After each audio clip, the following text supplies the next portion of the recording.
Signal gasoline. Let every traffic signal remind you, you do go farther with Signal gasoline. Yes, you do go farther with Signal.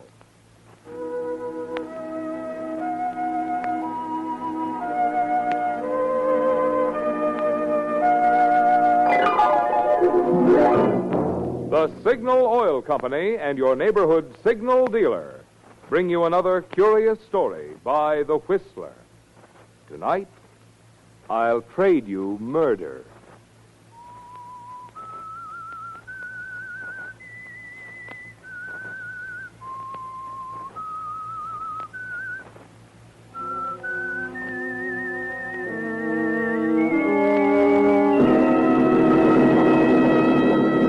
I am the Whistler, and I know many things, for I walk by night. I know many strange tales hidden in the hearts of men and women who have stepped into the shadows. Yes, I know the nameless terrors of which they dare not speak.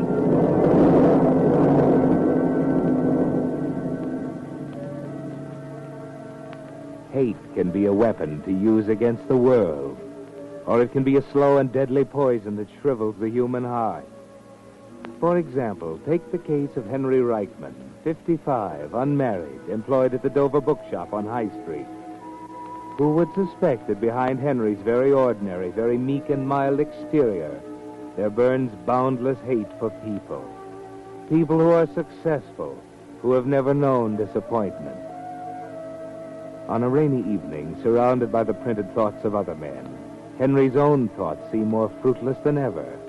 And so when the door opens, his hatred envelops the man who enters. Just another customer, Mr. Eugene Parker. But he's someone else to hate. Mr. Parker stands inside the door in his streaming raincoat, shaking his umbrella. A jeweler by trade, no bigger than Henry.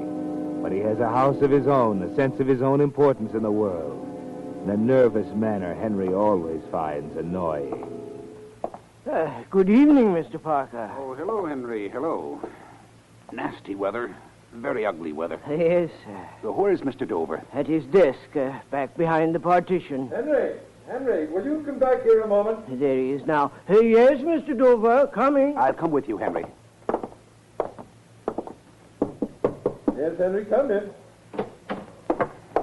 Henry, it just occurred to me Why, good evening, Mr. Parker. Hello, Dover. Hello. I thought I'd get in out of the rain. Well, I'm glad you did. As a matter of fact, you look as if you ought to be home right now. Yes, that's where I'm headed, but I stopped at the doctor's, and he gave me another prescription to get filled. So I thought I'd do that first before I took a cab home. Only trouble is, I didn't know that the weather would be so bad. Is it your old trouble? Yes, it is. But the prescription will fix me up, if I get it filled. Why, Henry could do that for you easily enough. You just wait here and he'll run down to the drugstore. Well, I'm sorry, Mr. Dover, but I didn't bring my raincoat with me today. Oh, you could use mine, Henry. Of course you could. You're both about the same size. And my umbrella, too, if you'll be good enough to do it. Of course he will. Won't you, Henry? Yes, sir. Oh, good. Here's the prescription and the money. It's always exactly $4. Thanks very much, Henry. Yes, sir. You're entirely welcome, sir. Now, you must take care of yourself. Yes, indeed.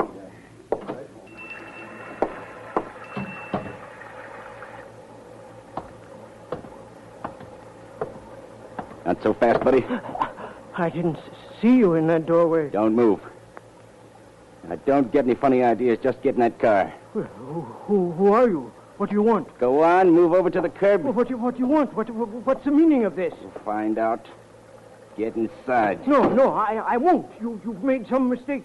Oh, that's a gun. Now, will you quit arguing and get in that car? Yes. All right. Yes, of course.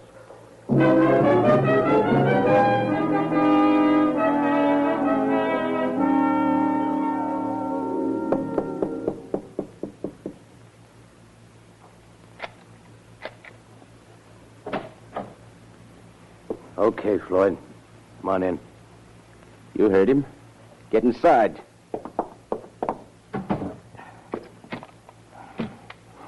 Well, I had to wait for him, Max. But here he is. I demand to know why you brought me here. Shut up. What's the matter, Max? What are you looking at me like that for?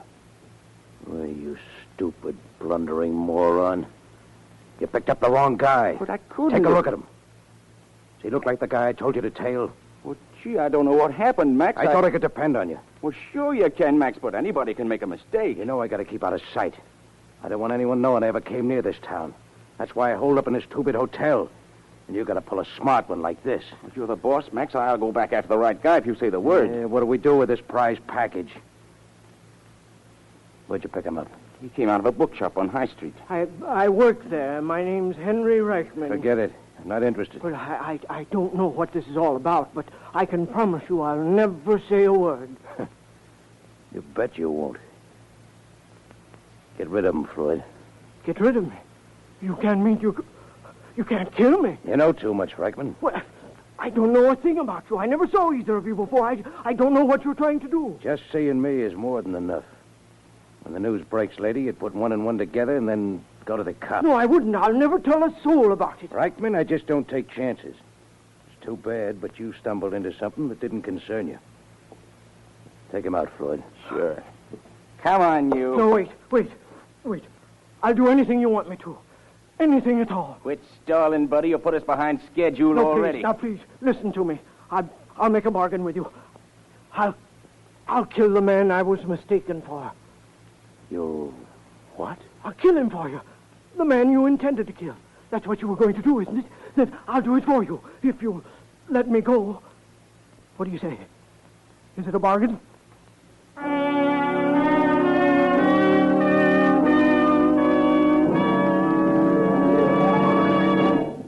Tonight's the night, friends, for news I've been waiting 4 years to bring you. New Signal Ethyl is here. Post-war Signal Ethyl, the gasoline of tomorrow that you can enjoy today. Many signal stations from Canada to Mexico already have it, and the rest are being supplied just as fast as deliveries can be made. I could tell you about the pep and pickup and anti-knock of new Signal Ethyl. Oh, but that'd be spoiling the surprise. Just get a tank full of new Signal Ethyl and make that wonderful discovery for yourself. Touch your foot to the accelerator and feel that old motor get young again. Feel that performance you never dreamed was built into your car. Oh, there's real driving fun. New Signal Ethyl driving.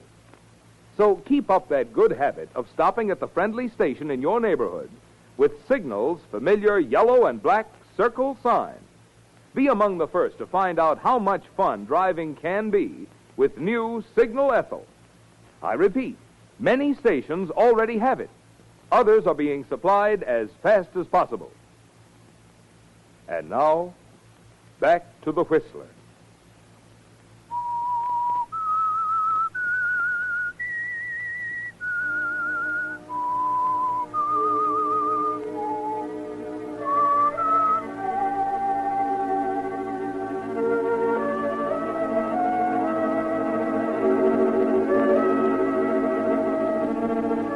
Standing there in that cheap hotel room, facing the young gunman Floyd and the tall, gaunt man called Max, you hear your own words with horror, don't you, Henry? You had offered to kill a man to save your own life. It's unthinkable, monstrous, an insane slip of the tongue. Yet in the same instant, you know you meant it. For the hatred that has slowly festered in you has suddenly found an outlet, hasn't it?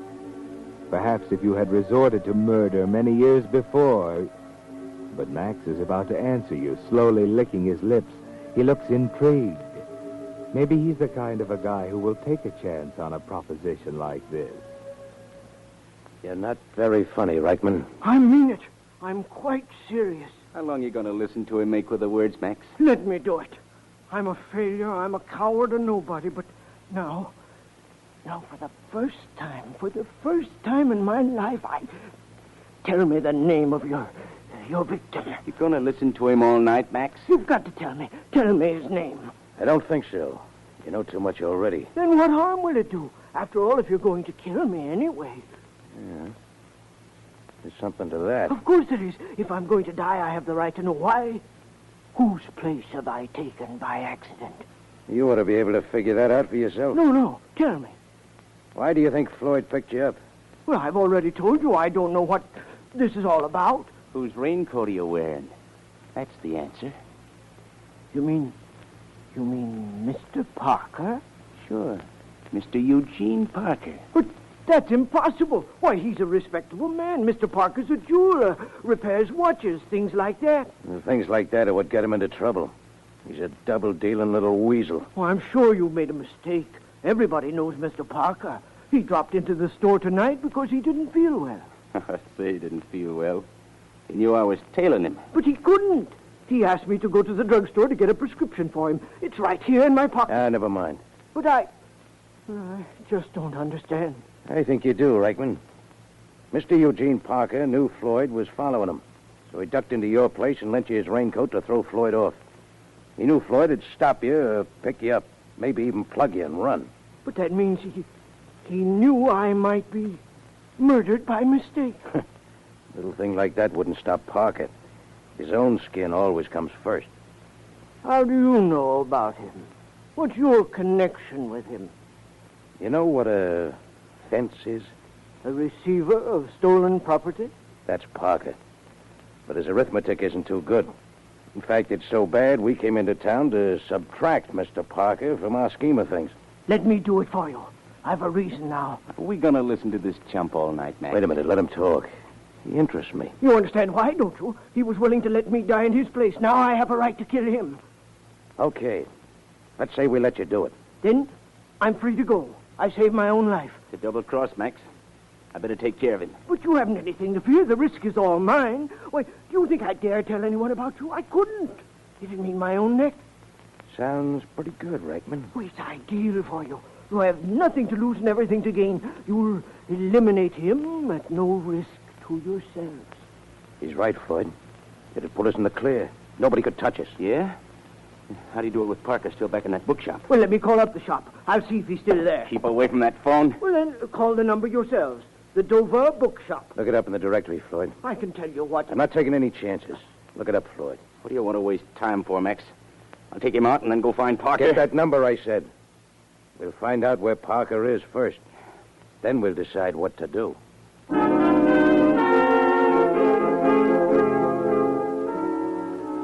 Floyd looks for the number with infuriating slowness, doesn't he, Henry?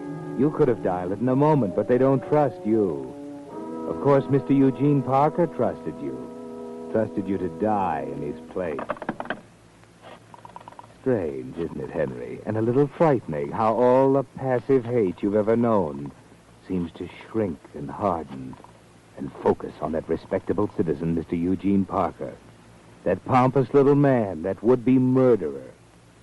But perhaps it isn't wise to want to rush towards murder.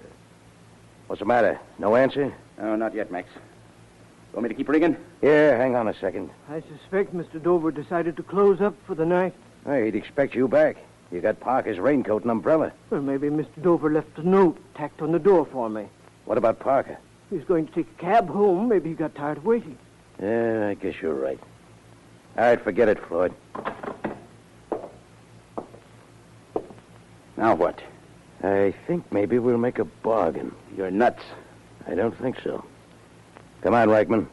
We'll make sure they've left already. We're driving back to the shop.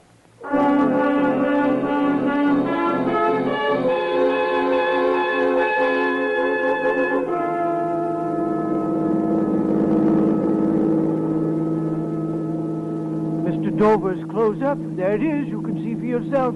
The lights are out. Pull up, Floyd.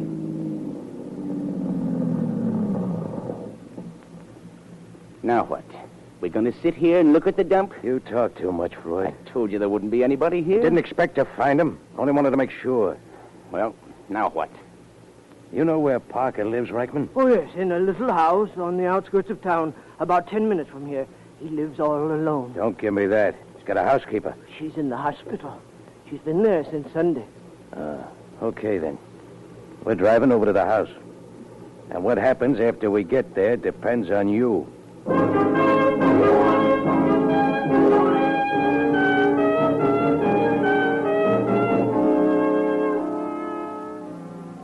You're on the way to Mr. Eugene Parker's house now, Henry. But you've made your bargain, Henry. Your life or Eugene Parker's. And you intend to keep your life, don't you? If only there was some way you could get rid of Parker and not have to pay the penalty. And at the same time save your own skin. But that's just wishful thinking.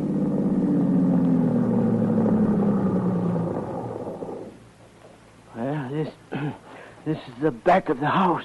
It's dark. Looks like he's turned in already. Yeah, maybe he didn't get home yet. Oh, he's home. He told Reichman he was going straight home. Look, light just came on upstairs. Yeah.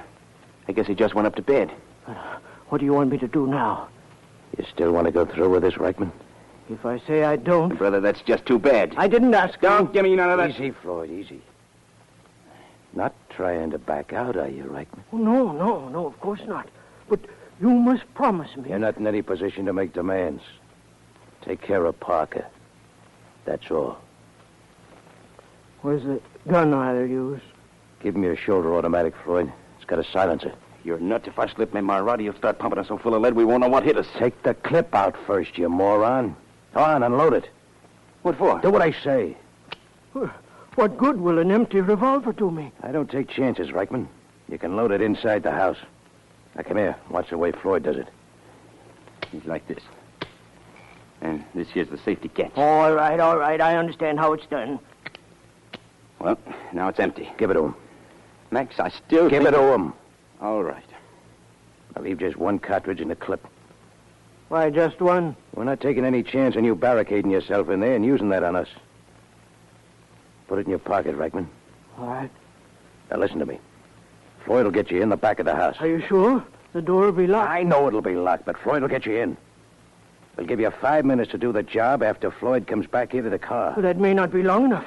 I won't know my way around the house. I'll have to move around pretty carefully. All right, here. Here's a flashlight. You can use that. Thank you. Just 5 minutes? That'll be enough. If you're not out, we're coming in after you. And the cops couldn't get clear out here in less than 15 minutes. Remember that. I'll do it. You don't have to worry about me. Just worry about yourself, Reichman. Don't try any double-crossing. You've seen what happens to double-crossers like Parker. I know what to expect. I know our bargain. See, you don't forget. Okay, Floyd. Get him inside.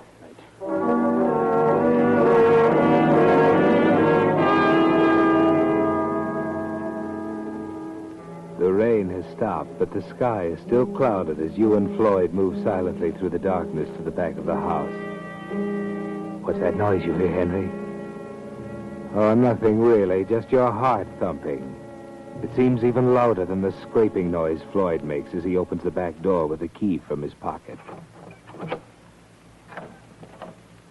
Then you step into the darkness of the house and close the door quietly behind you. And then you're alone, Henry, as if you're really alone for the first time in your life. A life that will remain yours only if you take another man's life without delay. You've got to go through with it now. You know that. You're trapped here. That thought makes you switch on the flashlight, doesn't it, Henry? And then carefully, slowly, you go out of the kitchen and into the front of the house and then up the staircase. Softer, Henry, softer. Suppose Mr. Eugene Parker should hear you. But he hasn't, not yet. You can see the light from his bedroom slanting into the hall. And then in another instant, barely a footstep away from his door, you suddenly remember. You haven't loaded the automatic pistol in your pocket. Now, really, Henry, if every murderer went about his business so carelessly... But then not all murderers are so intent on preserving their own lives at the expense of others. That's it. That's more like it. Now you may enter Mr. Eugene Parker's bedroom. What can... Good evening, Mr. Parker. Oh, it's you, Reichman. Were you expecting someone else? What are you doing here? I wanted to return your raincoat and umbrella. They're downstairs. My raincoat? Just how did you get in my house? I walked in. What's the matter with you, Reichman? What's wrong? Why didn't you come back with my prescription? I was delayed. You didn't even go to that drugstore. Now you've broken into my house. What's got into you anyway? I'm here about a debt, Mr. Parker. Well, if it's the $4 you mean, I could have picked them up from you tomorrow. I'm not thinking of your $4. Well, what do you mean?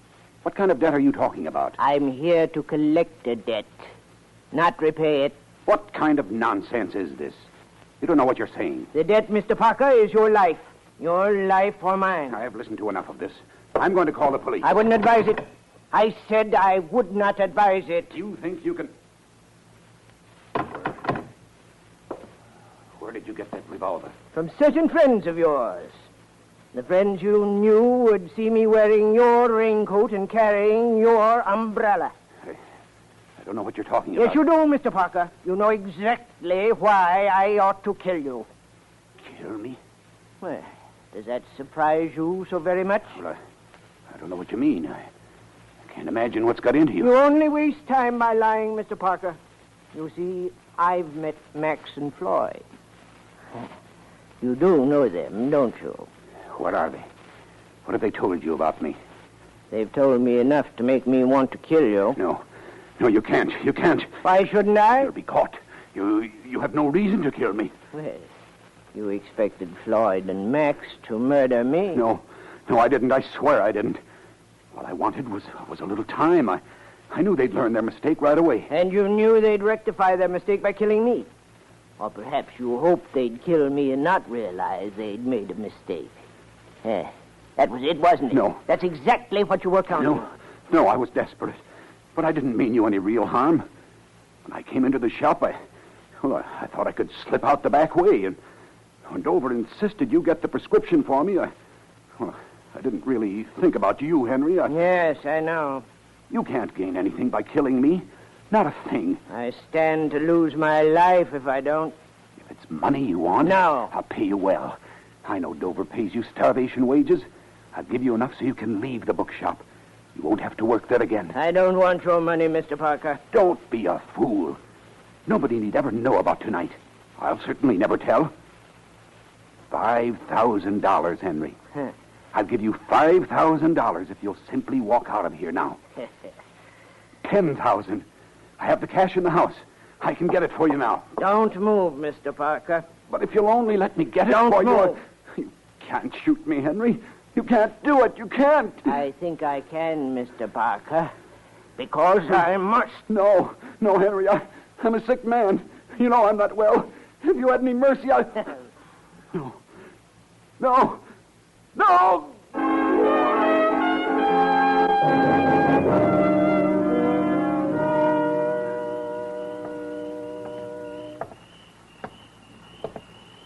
Well, Reichman. He's dead. All right, get in the car. But you promised me. I'm still keeping my bargain, but I'm making sure you don't get picked up till we're out of this burg. But he's dead. And nobody will know I ever had anything to do with it. Get in the car, I said. And give Floyd the gun. All right, here you are. Thank you very much. What's so funny? Well, do you expect me to mourn the saving of my own life? We can talk about that at the hotel. Let's go, Floyd.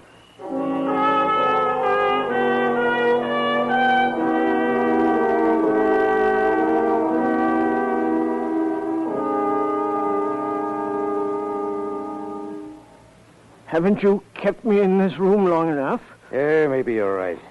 Maybe it's time we all got out. Am I free now? You will be when we get to the street.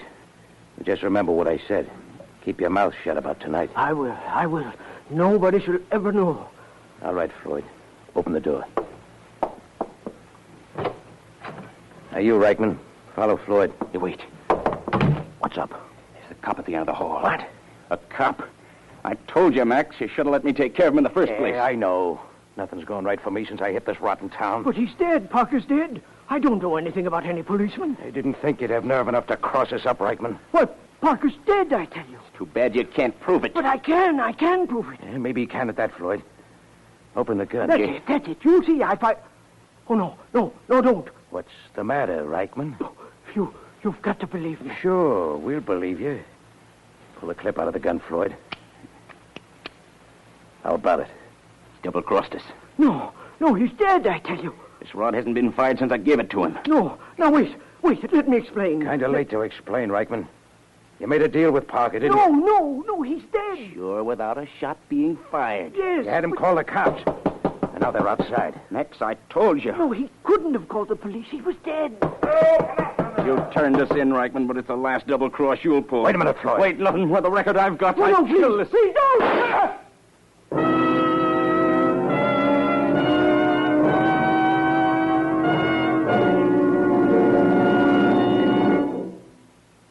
The announcement I made at the opening of this program is so important, I want to repeat it. Tonight's the night, friends, for news I've been waiting 4 years to bring you. New Signal Ethyl is here. Post-war Signal Ethyl, the gasoline of tomorrow that you can enjoy today. Many signal stations from Canada to Mexico already have it, and the rest are being supplied just as fast as deliveries can be made. Now, I could tell you about the pep and pickup and anti-knock of New Signal Ethyl, but that'd be spoiling the surprise. Just get a tank full of New Signal Ethyl and make that wonderful discovery for yourself. Touch your foot to the accelerator and feel that old motor get young again. Feel that performance you never dreamed was built into your car. Ah, there's real driving fun, New Signal Ethyl driving. So keep up that good habit of stopping at the friendly station in your neighborhood with Signal's familiar yellow and black circle sign. Be among the first to find out how much fun driving can be with New Signal Ethyl. I repeat, many stations already have it. Others are being supplied as fast as possible. And now, back to the Whistler.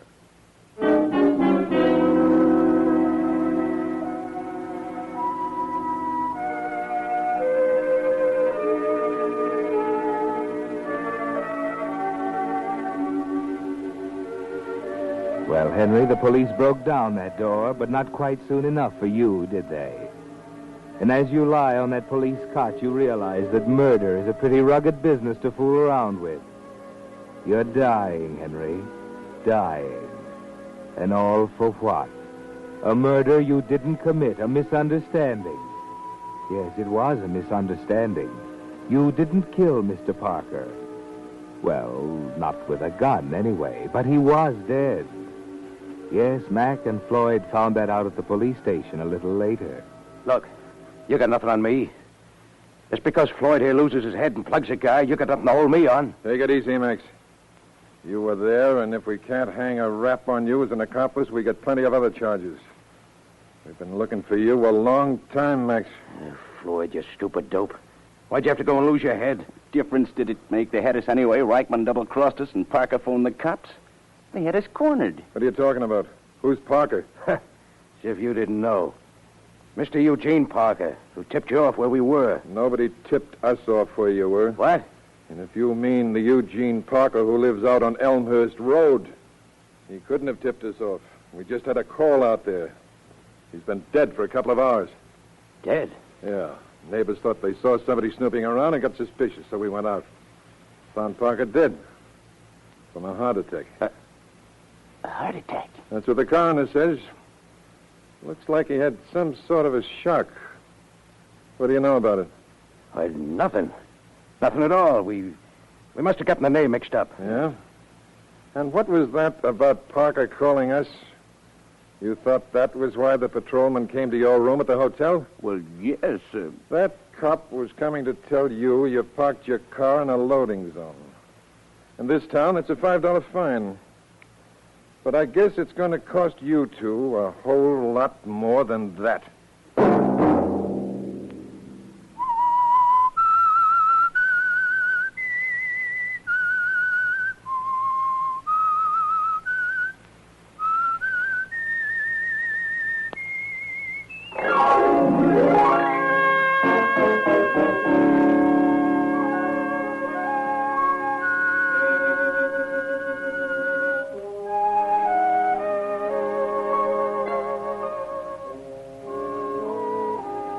Next Monday at 9 o'clock, The Whistler will bring you another strange tale. The Whistler is broadcast for your entertainment by the marketers of Signal gasoline and motor oil and fine quality automotive accessories, and by your neighborhood Signal dealer. This program, directed by George W. Allen, with tonight's story by Les Edgley, music by Wilbur Hatch, is transmitted to our troops overseas by the Armed Forces Radio Service. This is Marvin Miller speaking, and suggesting that you let every traffic signal remind you that you do go farther with Signal gasoline. Yes, you do go farther with Signal.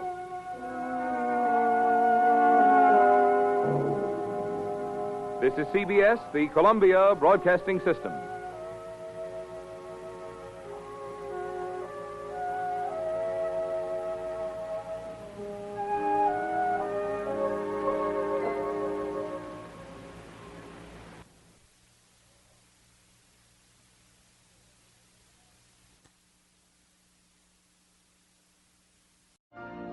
You've been listening to the OTR Gold Network. Find more classic radio at otrgold.com.